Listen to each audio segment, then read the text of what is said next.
And I wish, because I've talked to so many vegans over the years, and I've always wondered, because veganism and atheism go so strongly hand in hand.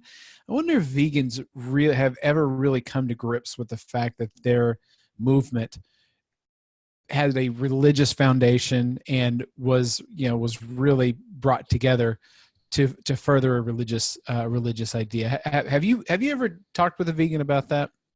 I have. Vegans hate the fact that I know more about them than they know about themselves. Um, I always liken that to when I went to Tulane. All of a sudden, I met Jewish kids. I grew up in the swamp. There were no Jews in the swamp. But I went to Tulane. There were a lot of Jews. I spent 13 years Catholic school education, and these Jewish kids knew more about my religion than I did. Right. I know more about veganism than vegans do, and they get very upset whenever I tell them about their religion, or about, it is a religion, it's a cult. When I tell them about it, they'll go, and I'll go, as we all say, you can Google that shit. Exactly. And they'll go down the Google rabbit hole and they'll go, oh my God, like I'll give you an example. Most vegans will say, look, veganism has been around for thousands of years. The Indians, the people of India, I was like, no. They were vegetarian, and they would eat eggs, and they would eat fish, and they would eat some meat, but they ate mostly vegetarian because cows are sacred to them. Right.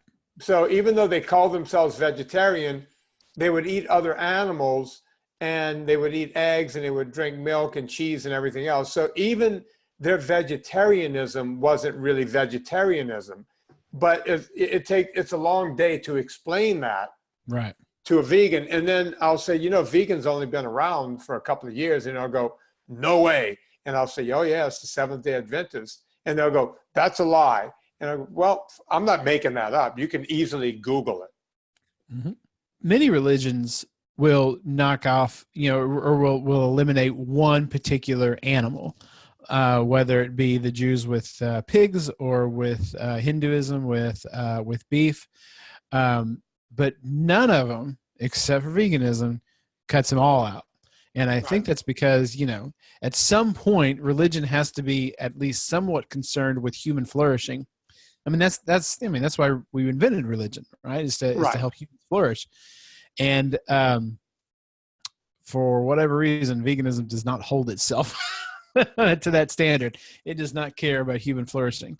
It is quite content to see its people wither away and deal with all kinds of terrible health problems, as long as they stick to their religious duties of not eating meat. It is definitely something to watch.